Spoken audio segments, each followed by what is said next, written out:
Now it's time for On Point, where we speak to experts that delve deeper into the biggest news stories in the spotlight right now. South Korea's new COVID-19 cases remained over the 5,000 mark for the second straight day on Sunday after hitting a record high on Saturday. Now, this spike coming as concerns rise about the spread of this Omicron variant. Omicron infections, as we've been talking about, have already been confirmed here in South Korea. But for now, at least, the number isn't really rising that quickly, especially compared to other countries. However, while experts are cautioning that it's too early to draw conclusions, some are asking whether this new strain might cause milder illness than its predecessors. For more, we connect to Dr. Alice Tan, internist at MizMedi Women's Hospital in Seoul. Good morning, Dr. Tan. Good morning.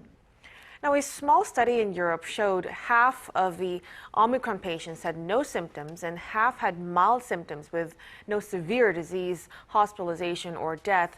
Now, it's far from conclusive, but if the data is correct, should we hope Omicron becomes the dominant strain? Well, I'd like to take this opportunity to remind all of our listeners that we are still very, very early in the process of gathering information about how the Omicron variant behaves. All we need to do is actually look back at how the pandemic first played out in our country. We had our first case January 20th, 2020. It wasn't until one full month later that Korea experienced our first fatality after having logged 104 cases. And up until that time, for that first month, we thought perhaps this was a very mild disease that perhaps we didn't have to worry about. So I think right now, for our experience with Omicron in Korea, it's still too early to say. Fortunately, all of the 12 confirmed cases of Omicron in our country have mild disease. So that's at least a little bit reassuring, but we don't know really what's going to happen once the variant hits potentially vulnerable populations. There are 2 women greater than 60 years old who have suspected disease in Korea. We'll be watching their clinical course very carefully. But if we look at what's going on in South Africa, of course, their cases have soared from 116 back in November 8th. Now they're greater than 16,000 cases. Their hospitalizations have also increased by 6 times in that same period of time, over 1 month. So Omicron may not be as innocuous as some of us think. And then, of course, there's that question of long COVID. We have no idea whether or not infection with the Omicron variant will cause long COVID disease. And from what we are gathering, long COVID is a disease that we really need to take very seriously. Yeah, and just looking back at how previous COVID-19 variants have spread, do you think we can say with any degree of certainty that Omicron will become the dominant strain around the world, or is there a chance it might peter off like some others have? Well, there are 2 factors that determine whether or not a variant will claim dominance. One is the inherent transmissibility of the virus, or the reproductive number, and we'll have a better idea of what that number is, I think, in the coming days to weeks. The other factor is the level of mitigation efforts in any population. And basically in Korea, since November 24th until today, we've had slightly increased restrictions, but during this whole about 1 week period, the virus has had pretty much open access to our entire country. So I think it's only a matter of weeks to months before the Omicron variant becomes dominant, at least in South Korea, as it's becoming in South Africa, and quite possibly throughout the world. And Dr. Tan, you mentioned that it's still too early to know much more about Omicron, but as of now, do we have any idea if Omicron is resistant to the COVID-19 vaccines we currently have?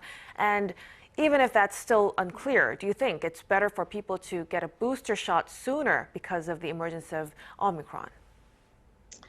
Yes, so of the 12 confirmed cases in South Korea, 2 were fully vaccinated individuals and 2 were partially vaccinated individuals. The information out of South Africa is that they are seeing a lot of cases of reinfection with COVID-19 due to the Omicron variant. So it does look like there is definitely immune escape with the Omicron variant. That being said, the vaccines, there are 3 different levels of effectiveness. Is it effective against infection? Is it effective against hospitalization? And is it effective against death? The Omicron variant may cause some of our vaccines to be less effective against infection, but we have a lot of hope that our vaccines will be effective against hospitalization and death. Therefore, the best thing to do is to get your booster as soon as you're eligible. And the other thing to remember is the Delta variant is still the dominant strain. We still need to protect against the Delta. And the best way to do that is to get the booster shot. And finally, Doctor, we can let you go without mentioning the new restrictions coming in force from today, limiting private gatherings to 6 people in the capital area for a 4-week period. Different numbers of people can meet in other parts of the country.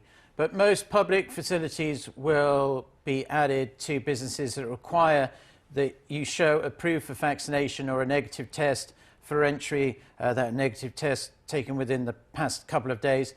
Do you think these steps will be effective in taming or stemming this surge we're seeing? I think these efforts will have a minimal effect. Given what we know about the Omicron variant and how infected people have high viral loads and few symptoms, it's quite possible that our current mitigation efforts will not be enough to curb the spread of Omicron. Of course, any effort that we do make, will help, but I doubt that it will be enough to keep our hospitals open, fully operational. It's only a matter of time because we're still seeing thousands, almost 2,000 people diagnosed every day who are greater than 60 years old.